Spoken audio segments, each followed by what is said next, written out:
Even in the 21st century, India's education system remains deeply rooted in outdated practices.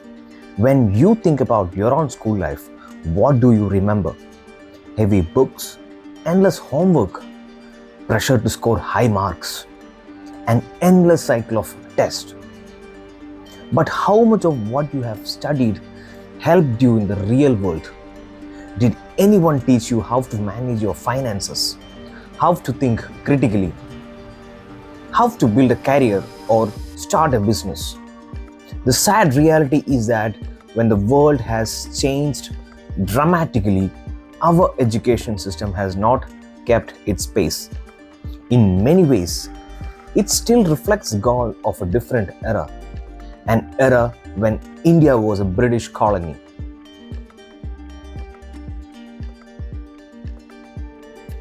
The roots of our current education system lie in the colonial period, especially in the British policies of the 19th century. In 1835, a British politician, Thomas Babington Macaulay, wrote the now infamous note called Macaulay's Minute on Indian Education. In this document, he clearly stated the British government's intention to create, quote, a class of persons Indian in blood and color, but English in taste, opinions, morals, and intellect. Close the quote. Now, what does this mean? It means the British never wanted to create an education system that encouraged Indians to think for themselves or become leaders. They wanted to produce clerks, administrative staff, and obedient workers who could help run the British Empire. The entire system was built to promote rote learning, obedience, and memorization, not curiosity or innovation. Sadly, this basic structure has survived long after India gained independence. Even today, in many schools and colleges across the country, the same outdated approaches dominate our classrooms.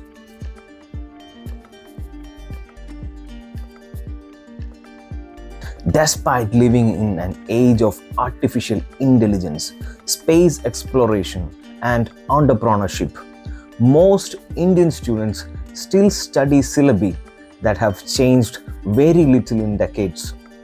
Many textbooks are filled with information that is no longer relevant or practical. Subjects like coding, AI, financial literacy, and entrepreneurship are either missing or are taught in a very superficial manner. On the other hand, politically influenced history lessons or oversimplified science content continue to fill students' minds with information that may not prepare them for the modern world. We are training our children for the 21st century using a curriculum designed in the 19th and the early 20th centuries. In our system, success is defined almost entirely by marks. Students are not rewarded for creativity, curiosity, or innovation, but they are rewarded on how well they can reproduce textbook answers on an exam sheet. This exam obsession causes immense stress and mental health issues among students. Many children grow up believing that their entire worth depends on an exam score. But in the real world, nobody asks for your 10th or 12th standard marks. They care about your skills and abilities. Yet, the system forces children into an endless cycle of exams, coaching, and more exams, crushing their natural curiosity. Perhaps the most dangerous flaw in our system is its suppression of critical thinking. In many classrooms, students who ask too many questions are seen as troublemakers. Teachers expect obedience, not dialogue. Instead of encouraging students to think independently and question information, the system teaches them to passively accept what they are told.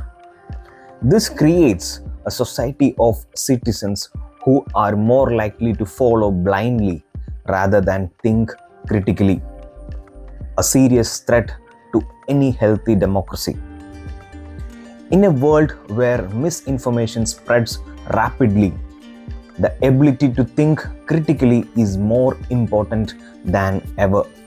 Yet, our schools are not nurturing this vital skill. India's education system is also deeply unequal. In big cities, wealthy students attend private schools with modern facilities, excellent teachers, and access to technology. In rural areas, government schools often struggle with lack of basic infrastructure, poorly trained teachers, and even lack of toilets and drinking water. This urban rural gap creates two different Indias, one that is globally competitive and the another one that is left behind. Education, which should be a great equalizer, instead becomes a force that widens the inequality. In recent years, the obsession with competitive exams like NEET, JEE, and government job exams has created a massive parallel industry of coaching centers. Especially in Kerala, this coaching mafia is powerful. Families spend lakhs of rupees on coaching, believing that without it, their children will fall behind. The result is that many children grow up learning only one thing: how to crack an exam. They do not learn to think, explore, or create. Moreover, this industry creates tremendous financial pressure on families, leading to stress, debt, and social inequality. Our education system focuses so much on academics that it ignores the skills that truly matter in life. How many school children learn about financial planning? How many are taught basic legal rights or mental health awareness? How many learn to manage relationships, negotiate, communicate effectively, or handle a failure? Answer is very few. As a result, many graduates leave school and college completely unprepared for the challenges of this real world. Another serious flaw is the mismatch between education and the job market. Every year, lakhs of students graduate with degrees that offer little value in the workplace. Companies often complain that graduates lack basic communication, problem solving, and teamwork skills. This is why so many young people struggle to find employment despite holding degrees. The system produces graduates who are theoretically educated but practically unemployable.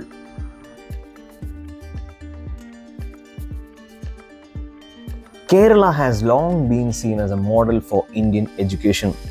The state boasts 100% literacy and a high level of educational awareness.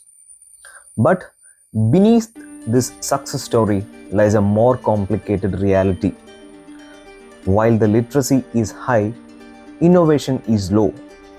Many students are still trained to pursue government jobs or safe career options, not to think creatively or take risks. Entrepreneurship is not widely encouraged in Kerala's schools. At the same time, Kerala's education sector is heavily dependent on private tuition centers. Even for basic school education, most parents feel forced to send their children for extra tuition, adding to both financial and mental stress. There is also significant political interference in the education system. Appointments of teachers and administrators are sometimes based on political loyalty rather than merit, which affects the quality of education.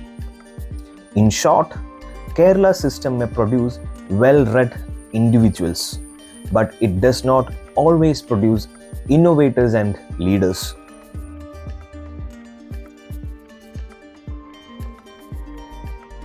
Let us now look at countries that have successfully reformed their education systems. In Finland, for example, the focus is on creativity, curiosity, and project based learning. There are very few exams, and children are encouraged to explore and question.